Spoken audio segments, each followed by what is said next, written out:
Hello one and all, and welcome back to ArcheAge Inspiration. Today's rolls are 1, 2, and 7, and I actually think I already know what this is. I believe this is the Abolisher, because 1 and 2 are Battle Rage and Defense, and I had an episode a while ago which was 129, which was the Blighter, and I always get those two mixed up. And I already have two of these trees already picked, so let's switch Occultism for Battle Rage, and yes, it is the Abolisher. Okay, yeah, let's figure it out. Alright, it's abolishing time. Sorry. Okay, so, Abolisher. This build is pretty straightforward. Now, when I started the ArcheAge Inspiration series, I wanted to make sure that it didn't just go with cookie cutter, but honestly, these three trees they really build themselves into a set that at least allows you as a baseline to, earthquake, to experiment at least a little bit. So let's take a look at the choices that I made and some of the choices that I didn't make. Just a quick note as well, this build could definitely make use with another 5 points. So when the patch comes around to the US version and grants you 5 more points, there's plenty of room to grow here, even with just as available right now, let alone the new abilities that are being introduced when that level cap increases. But let's take a look here. Defense, I didn't really see any reason to deviate heavily from what has been tried and tested by me as the sort of standard array. One thing you could potentially get rid of is Shield of Steel, depending on if you want to wear plate or leather.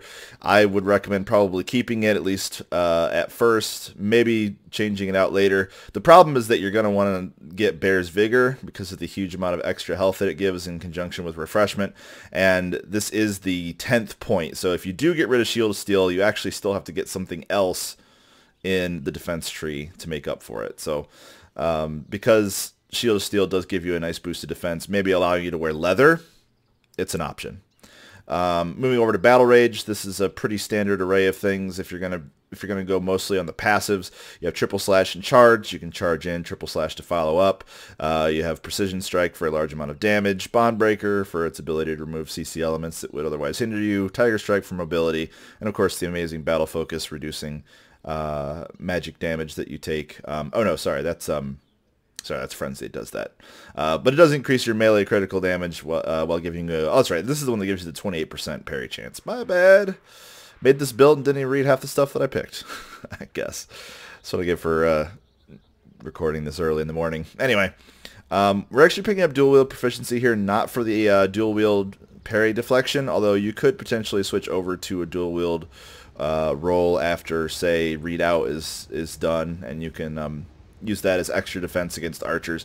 It's mostly for the 8% critical chance for melee. That's going to give you a lot more procs of puncture, which is very important to increase your overall damage. We also grab Reckless Charge for the extra mobility, and Deflect and Retaliate for the extra cooldowns, and a slight bit of parry. And then over here in Auramancy, I went for Teleportation, Liberation, because it combos very well with Readout, giving you a large amount of magic protection, as well as the inability to be silenced or shackled, things that happen more often than you would think, and of course Shrug It Off for the stun immunity and so on. Now the interesting thing here is that I think Weapon Mastery is a very good choice, but if you grab Weapon Mastery and want to get Bear's Vigor, it only gives you 2 points in Auramancy, which is a little tight for me. So I went ahead and decided to drop Weapon Mastery in favor of getting, Liberation or Shrug It Off, either one. If you're comfortable taking Weapon Mastery and forsaking either, Liberation, Shrug It Off, or maybe even Teleportation, that's your call. That's the way you want to build the build. It's perfectly fine. There's a number of other things that, like I said, you could pick up to make the build even better. Leech, possibly some use for Frenzy, although I know a lot of people don't really care for that. Even Vicious Implosion and possibly even Conversion Shield have some interesting things, but again, when the level cap gets raised to 55, I think this is when these certain abilities are going to show up. One big example of the power of Conversion Shield is it actually increases your damage for Shield Slam into Bull Rush quite significantly. This is going to be a actually relatively high damage build with a very strong one-handed weapon and a shield, and of course probably leather, possibly plate. You'll be tanky on both magic defense and physical defense due to Shield of Steel and Liberation combining with Readout, and exceedingly mobile. You'll have Charge, Tiger Strike, Teleportation, and good overall damage with all the passives you're picking up from Battle Rage, the nice CC and damage combination you'll get here, as well as Boast Roar, which is a very high damage ability, also combining well with Shrug It Off to give you even more damage. So good damage, good tank ability, good maneuverability, all around a solid build, and no real reason to fix what isn't broken. So that's my take on the Abolisher. Again, you have points to play around with: Weapon Mastery, Leech, possibly even Conversion Shield, possibly Vicious Implosion, maybe even Ursine Roar. All opportunities for expansion.